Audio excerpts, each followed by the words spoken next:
The changes began subtly in their home. Maria's mother noticed her daughter's footsteps growing heavier each morning, those small shoulders carrying an invisible burden. The kitchen, once filled with their morning songs, fell silent except for the clink of cereal spoons against bowls. Maria's excuses emerged gradually, a tummy ache here, a headache there. Her mother would stroke her forehead, checking for fever, finding nothing but warm skin and downcast eyes. "Maybe just 5 more minutes in bed," Maria would whisper, pulling the covers up. Those minutes stretched longer each day until mornings became a constant struggle. The artwork revealed deeper changes. Maria had always covered their refrigerator with rainbow-colored drawings of their family, her friends, their cat Mr. Whiskers. Now, dark crayon marks filled her pages, heavy scribbles pressing through the paper. Her mother found these drawings crumpled in Maria's backpack, hidden like secrets. Their evening rituals changed too.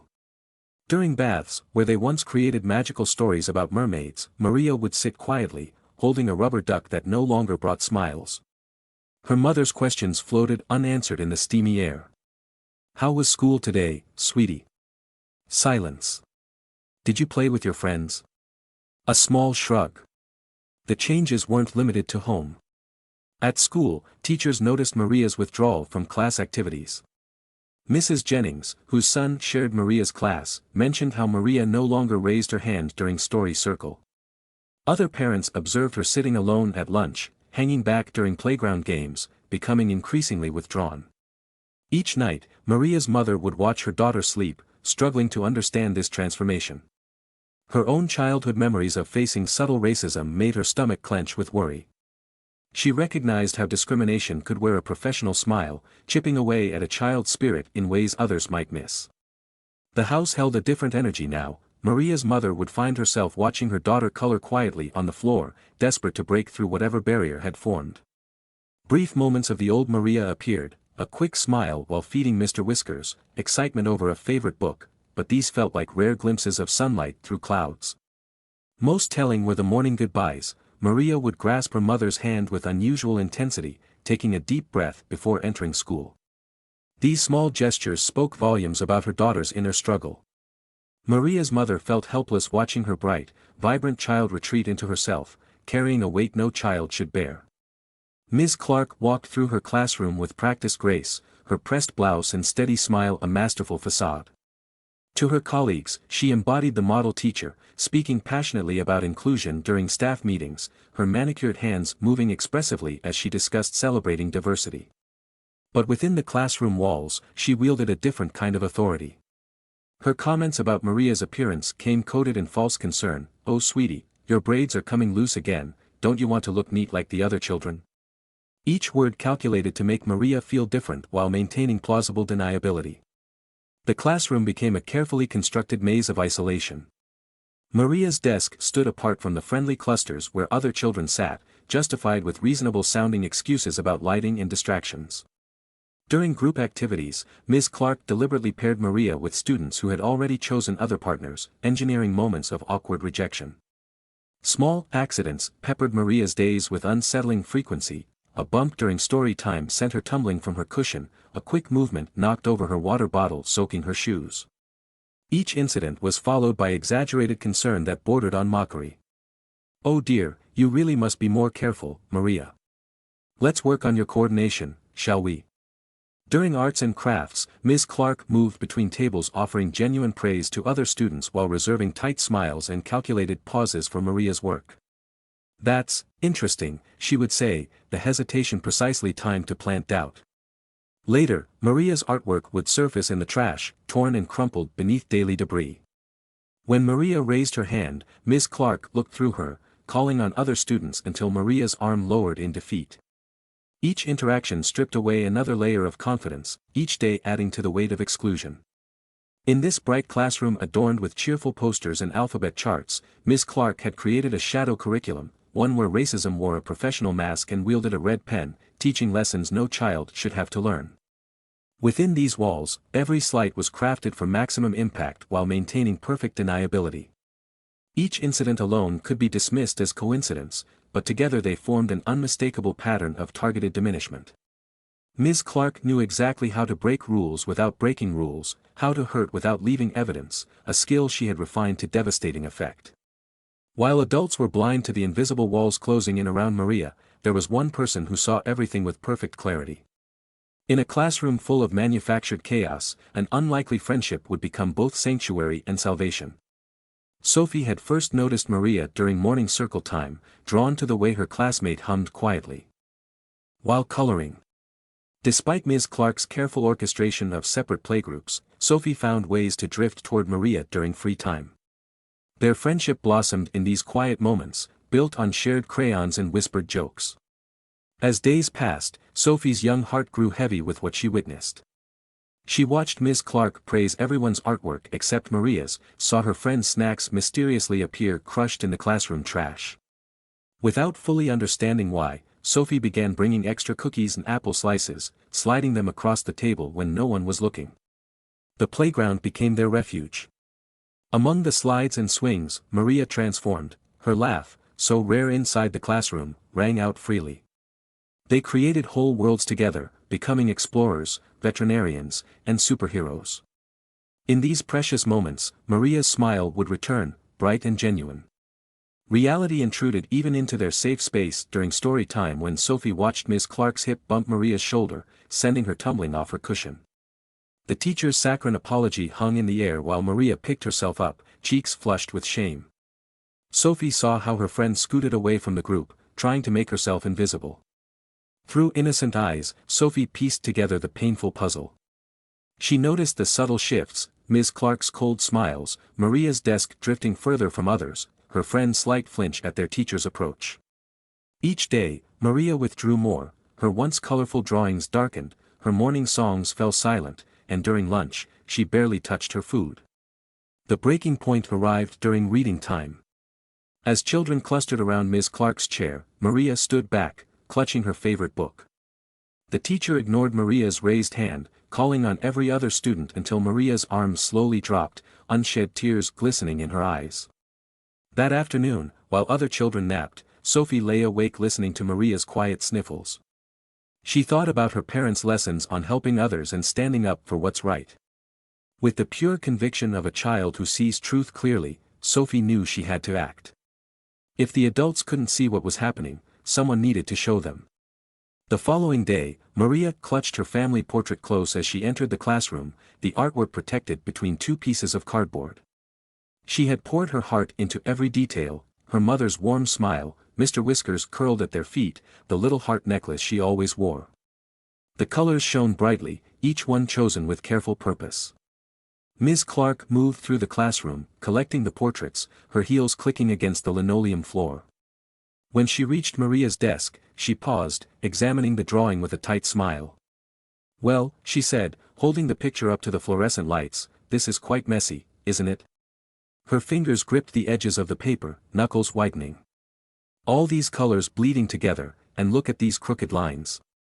The classroom fell silent as Ms. Clark's criticism continued, her voice taking on that exaggerated, patient tone that always preceded her cruelest moments. "Perhaps we should start over," she said, her hands moving before Maria could react. The sound of tearing paper cut through the silence like a knife. Maria watched in horror as her family portrait was torn into pieces, fragments of her mother's smile and Mr. Whiskers' tail floating to the floor like autumn leaves. The rainbow she'd created lay scattered at her feet. Her hands trembled as she reached for the pieces, trying desperately to gather them up, to somehow put her family back together. The weight of weeks of subtle cruelty, isolated lunches, accidental pushes, disappearing snacks, and ignored raised hands crashed down around her. Tears spilled down her cheeks as she knelt on the floor, fingers clutching at torn paper. Across the room, Sophie sat frozen at her desk, watching her best friend break down. The other children shifted uncomfortably in their seats, eyes darting between Maria and Ms. Clark's towering presence. The teacher's face showed no remorse, only a cold satisfaction poorly disguised as concern. Now, Ms. Clark said, her voice carrying across the stunned classroom, "This is what happens when we don't take our work seriously. Perhaps next time you'll put in more effort." She turned away, moving on to collect the next child's artwork as if nothing had happened. In that moment, something fundamental shifted in the classroom's atmosphere. The other children witnessed the undeniable truth of what had been happening in their midst, stripped of any pretense of accident or misunderstanding. Maria's tears spoke volumes that no words could express, each sob a testimony to the systematic cruelty she'd endured. Sometimes, the most powerful actions come from the smallest hands. As Maria's tears fell silently in that classroom, her best friend Sophie watched, her tiny fingers already reaching for the phone that would change everything. She remembered what her parents had always told her about emergencies, and in her 6-year-old heart, she knew this qualified. During nap time, while other children lay on their mats and Ms. Clark typed at her desk, Sophie's eyes remained open. She watched Maria's shoulders shake with silent sobs, still clutching pieces of her torn family portrait. When Ms. Clark stepped out for her usual bathroom break, Sophie slipped from her mat and reached for the classroom phone, her small fingers pressing the numbers she'd memorized. 911. The dispatcher's voice was gentle, professional. 911, what's your emergency? Sophie spoke in whispers, her words tumbling out with childhood simplicity. My best friend Maria is crying because our teacher keeps being mean to her. She tore up her picture of her family and makes her sit alone and pushes her sometimes. Mommy says we should call if someone's hurting people. 2 police cars pulled up outside the prestigious nursery, their arrival sending waves of confusion through the administrative offices. The principal, Ms. Harris, rushed to meet them, her practiced smile faltering at the unexpected situation. In the classroom, they discovered Maria still clutching the torn pieces of her artwork while Sophie stood protectively nearby, her small hand resting on her friend's shoulder. Other children, now awake, watched wide-eyed as the adults crowded into their normally peaceful space. Ms. Harris's voice was honey-sweet as she tried to explain this away as a simple classroom discipline issue, but the officers noticed the torn artwork, the isolated desk, and most tellingly, the stark contrast between Maria's obvious distress and Ms. Clark's cold composure. As one officer knelt to speak with Maria, another began questioning Sophie. The little girl's account poured out with devastating clarity, each incident, each accident, each cruel word carefully preserved in her young memory. She described the missing snacks, the pushed shoulders, the ignored raised hands, painting a picture that no adult could easily dismiss. Other children, emboldened by the presence of authority figures, began nodding along, adding their own observations to the growing testimony.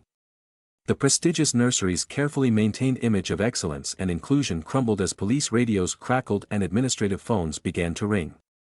In that moment, as more stories emerged, a child's instinct for justice had finally exposed the truth that adults had failed to see.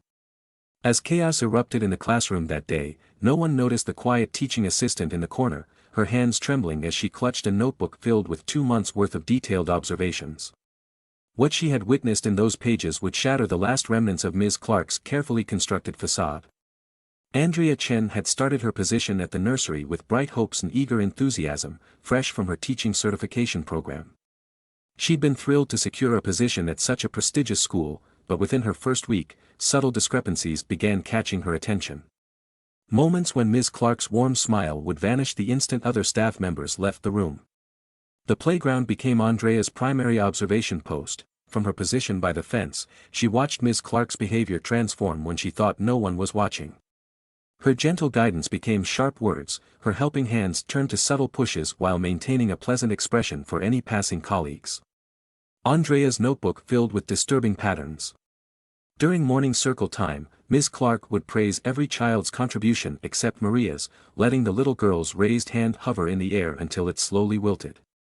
She deliberately knocked Maria's lunchbox off the cubby shelf, then blamed the child's carelessness. The teacher positioned herself between Maria and potential friendships, subtly redirecting other children away from playing with her. The contrast between Ms. Clark's public and private persona grew starker each day. In front of parents, she embodied nurturing guidance, but in unguarded moments, her true nature emerged through calculated acts, moving Maria's desk away from groups, disposing of her artwork, ignoring her participation in class activities. Each incident left no physical marks but cut deep into the child's sense of worth. The internal conflict kept Andrea awake at night. Her position was temporary, her career just beginning. Speaking up against a veteran teacher could mark her as a troublemaker, potentially closing doors before they'd even opened. Yet, every morning, watching Maria's shoulders slump a little more as she entered the classroom, Andrea felt the burden of her silence growing unbearable. Her hands would shake each time she documented another incident, knowing she was witnessing something far more sinister than simple classroom misconduct. In those pages, she had captured the systematic dismantling of a child's spirit, recorded in precise, clinical details that would soon become impossible to ignore. The systematic dismantling of Maria's spirit had been meticulously documented, but Andrea was about to learn a harsh lesson about power and privilege. In Ms. Harris's office, 20 years of Ms. Clark's service record would be weighed against 2 months of a child's suffering, and the scale was already tipped before the first page was turned. Ms. Harris sat behind her imposing mahogany desk, barely glancing at the notebook Andrea had placed before her. Her manicured fingers drummed against the polished surface as she listened to Andrea's trembling account. The afternoon sun filtered through Venetian blinds, casting striped shadows that seemed to cage them both in this moment of confrontation. "You have to understand," Miss Harris began, her voice carrying that particular tone reserved for explaining obvious things to confused people. "Miss Clark has been with us for over 2 decades. She shaped generations of young minds." She pushed the notebook back across the desk, unopened, as if its very presence offended the carefully curated atmosphere of her office. The defense came in calculated waves. She suggested Andrea might be unfamiliar with Ms. Clark's teaching methods, then questioned Maria's ability to interpret social situations correctly. Each word was chosen to diminish without directly dismissing. When pressed, Ms. Harris produced glossy brochures about diversity initiatives and zero-tolerance policies, wielding them like shields against Andrea's concerns. The bureaucratic process unfurled before them, forms to file, committees to consult, channels to follow. "These things take time," Ms. Harris said, her practiced patience mingling with institutional inertia. Her wall of educational achievements and community awards loomed behind her, a testament to the reputation she seemed determined to protect. "You understand how serious these accusations are?" she asked, her tone suggesting Andrea didn't understand at all. "Ms. Clark's record is impeccable. We have to consider the impact on her career, on our school's standing in the community." The meeting ended with vague assurances about looking into the matter. As Andrea stood to leave, Ms. Harris was already turning to other tasks, her dismissal evident in every movement.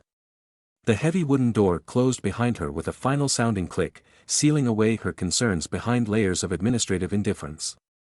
Outside the office, Andrea leaned against the wall, her notebook pressed against her chest like a shield. The hallway's cheerful educational posters, "Every child matters," and "Diversity makes us stronger," seemed to mock her with their empty promises. She realized that in this prestigious institution, preserving appearance mattered more than protecting students. The system wasn't broken, it was functioning exactly as designed, protecting itself and its own while dismissing voices that threatened its carefully maintained image. The halls of Fairview Academy had witnessed countless parents walking through its doors, but none quite like Maria's mother, Elena, that afternoon. With Andrea's documented evidence in her trembling hands and 20 years of suppressed rage in her heart, she was about to shatter the school's carefully maintained facade of inclusivity. Each page of Andrea's notebook hit Elena like a physical blow. Her daughter's silent suffering, documented in precise, clinical detail, painted a picture that confirmed her worst fears. The entries blurred as tears welled in her eyes, Maria's artwork repeatedly destroyed, her desk isolated, her raised hand ignored, her small body subjected to calculated accidents. Elena recognized every tactic, the same ones she'd faced in her own childhood now being used against her baby girl. Her hands shook as she turned page after page, memories of her own school days rising like ghosts, the same dismissive tones, the same plausible deniability, the same systematic dismantling of a child's spirit. It was all there in black and white, but where Elena had once been forced to swallow her pain in silence, she now held concrete evidence of the justice being inflicted on her daughter. The walk to the school office felt like moving through water. Staff members scattered at her approach, recognizing the expression of a mother who had reached her breaking point. She pushed through the office door, interrupting a meeting between Ms. Clark and Ms. Harris. "You will look me in the eye," Elena's voice cut through the artificial pleasantries, "and explain to me why you thought my daughter deserved this."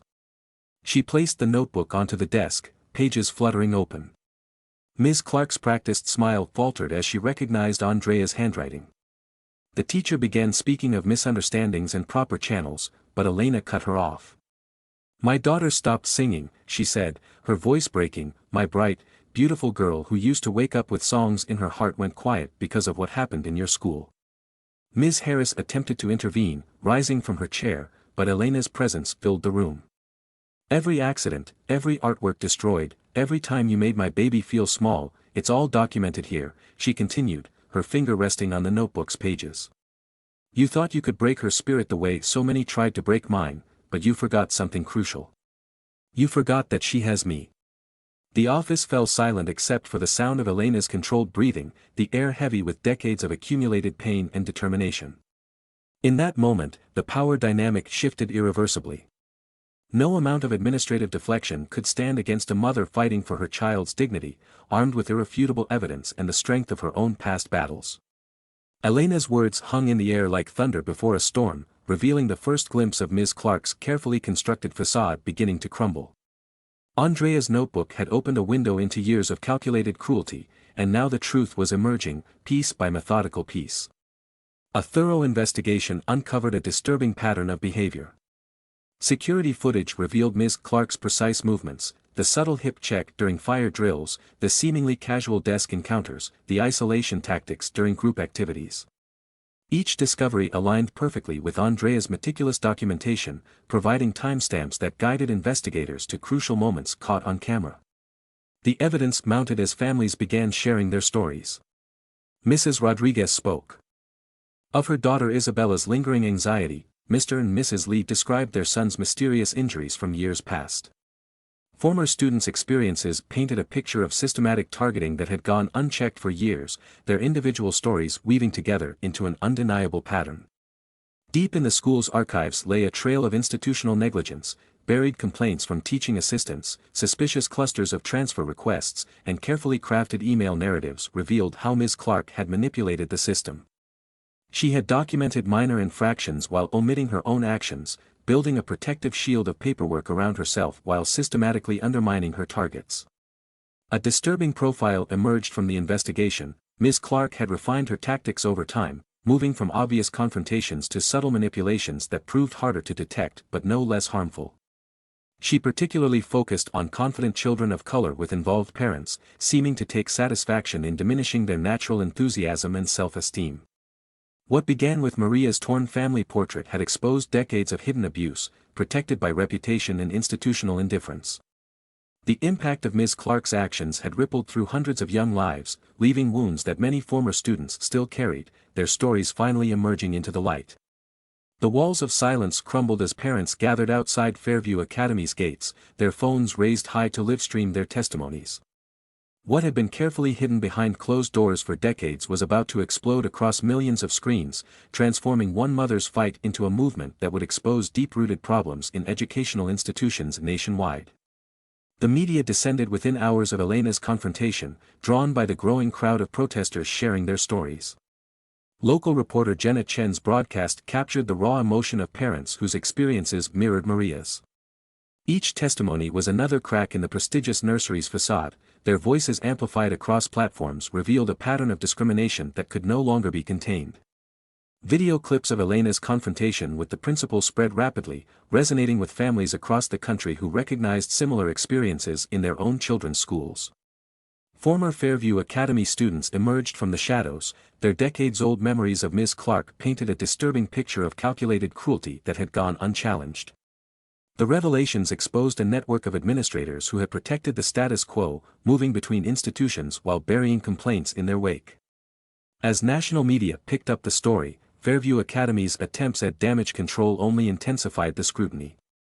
Their dismissive statement about isolated incidents crumbled in the face of mounting evidence. Parents at other elite schools began withdrawing their children, recognizing familiar patterns in their own institutions. Corporate sponsors quietly stepped back, leaving the Board of Trustees to face difficult questions about their role in perpetuating a system that had failed to protect its most vulnerable students. The defining moment came when Elena led a procession of parents and former students through the school gates, each carrying rescued artwork that had been discarded over the years. The sight of dozens of torn drawings and crumpled paintings held high like silent testimonies revealed the true cost of institutional prejudice. Under the relentless glare of public attention, Fairview Academy's carefully constructed reputation dissolved, exposing how deeply discrimination had taken root in even the most prestigious educational settings. With the evidence mounting, Ms. Clark arrived at her termination hearing in her pressed suit and pearl necklace, clipboard clutched to her chest. The conference room's fluorescent lights cast harsh shadows as she faced the board of trustees. Her carefully prepared defense crumbled before she could even begin. Security footage played silently on the screen behind her, each incident displayed in stark clarity. Her usual eloquent explanations dissolved into stammers as she watched herself systematically intimidate Maria and others through the years. The pearls at her throat seemed to constrict with each new revelation, her composure finally shattered during her last attempt at justification. "I was maintaining classroom discipline," she insisted, voice rising. "These children need to learn their place." She stopped abruptly, the words hanging in the air. The mask of professional concern slipped away, exposing what lay beneath. 20 years of careful pretense dissolved in those few unguarded words. The meeting proceeded methodically. Andrea's detailed documentation, security footage timestamps, archived complaints, and testimony from former students and staff painted an undeniable picture. Ms. Clark's protests grew increasingly desperate as her career collapsed around her, each piece of evidence striking like a hammer against glass.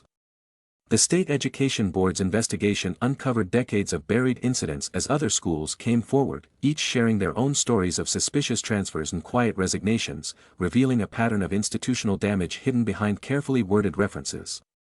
Warning letters spread through the state system, exposing her methodical approach to targeting certain students and her techniques for undermining children, while maintaining plausible deniability. The system that had sheltered her began to fracture. Administrators who had buried complaints faced scrutiny about their own involvement. The institutional protection that had allowed her behavior to continue stood exposed, its mechanisms of deflection rendered useless against the weight of evidence. Ms. Clark's teaching license was permanently revoked, her personnel file, once gleaming with commendations, now carried official documentation of her actions, ensuring her pattern of behavior couldn't be concealed from future employers.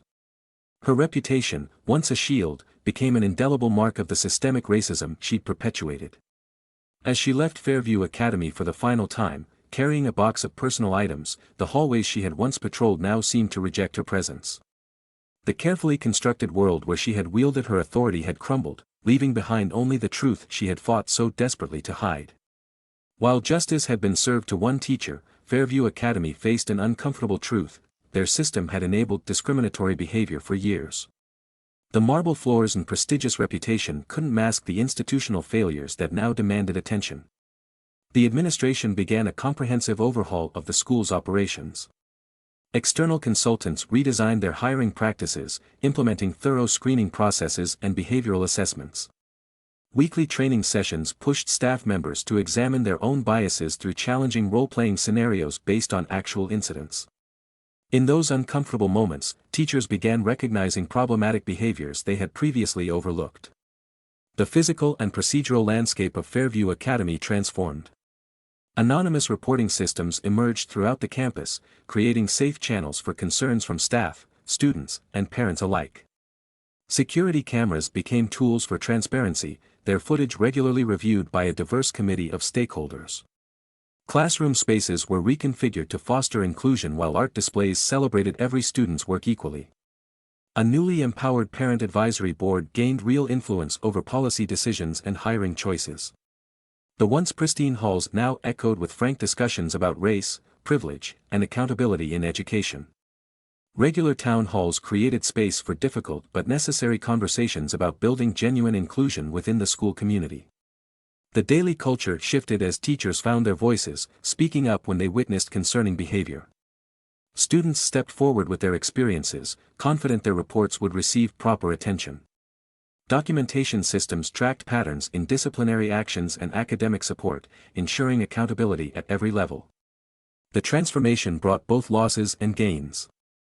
Some veteran staff members departed, unwilling to adapt to new expectations. Certain families withdrew, uncomfortable with explicit discussions of privilege and bias in the curriculum. Yet, for each departure, new families arrived, drawn by the school's commitment to meaningful change. Change took hold slowly but steadily, like roots spreading beneath the prestigious facade. Each policy adjustment, each difficult conversation, each moment of accountability contributed to the school's evolution. Fairview Academy learned its hardest lesson, that excellence requires more than maintaining appearances, it demands confronting uncomfortable truths and embracing genuine transformation. The marble halls still gleamed, but now they witnessed something more valuable than prestige, the steady growth of an institution learning to live up to its highest ideals. Through the discomfort and resistance, a new culture emerged, one built on awareness, accountability, and authentic inclusion.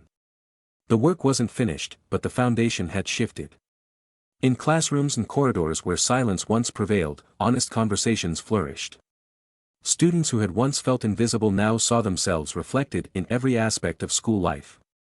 Fairview Academy was becoming what it had always claimed to be, a place where every child could truly thrive. Through the pain of change, a stronger institution emerged. The prestigious nursery had finally learned that true excellence grows not from polished appearances but from the courage to face difficult truths and the commitment to lasting transformation. In a sunny corner of the playground, a little girl's laughter began to ring out again, tentatively at first, then with growing confidence. Maria's transformation revealed itself through vivid changes, like watercolors bleeding back into her world. Where she had once hunched over her desk, trying to disappear, she now sat tall, her shoulders relaxed and open. In her new classroom, Maria found teachers who celebrated her presence, they displayed her artwork prominently and ensured her voice was heard during discussions. These consistent acts of validation helped rebuild what had been damaged. Sophie remained by her side, their friendship deepening as Maria began taking the lead in their imaginative playground adventures, her voice carrying across the yard with newfound strength. Her artwork told the story most vividly. Dark scribbles gave way to explosive bursts of color as Maria experimented with new materials. Her family portraits evolved, bigger, bolder, with her mother drawn standing tall and strong. She signed her name in large, proud letters at the bottom of each piece. The morning songs returned to their home, first as quiet humming, then as full-throated melodies. Maria created verses about bravery and standing tall, her lyrics carrying wisdom beyond her years. Her mother often found herself blinking back tears listening to these songs of resilience. Maria developed a protective instinct toward other students, especially new arrivals. She invited shy children to join her games, shared her art supplies, and spoke up when she noticed anyone being left out. The experience had given her an awareness of others' pain and the determination to prevent it. While sudden movements or sharp words could still make her flinch, Maria had learned that being strong meant facing fears and standing up anyway. She carried herself with a strength forged through adversity and strengthened by love.